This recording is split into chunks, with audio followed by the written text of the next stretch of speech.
do you see EduBix acting as a bridge between traditional academic structures in India and the NEP's vision of holistic 21st century education? Yes, now that I'm very closely associated with EduBix for the last 3 to 4 years, and I can see that a lot of competency-based education, which is what the UK system, like United Kingdom, all the universities there, you follow the system.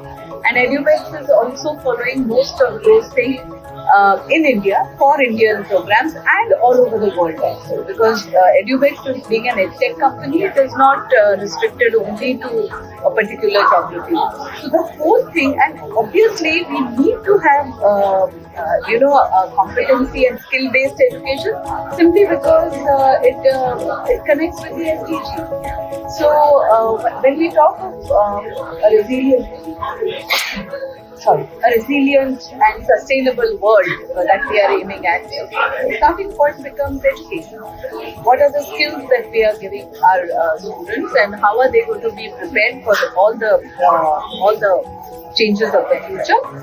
And therefore, it makes sense to give them skill-based. Now, skill-based is what is the priority for communities to actually deal with climate change and deal with loss of livelihoods and all these. So the curriculum is built in such a way that they obtain these skills.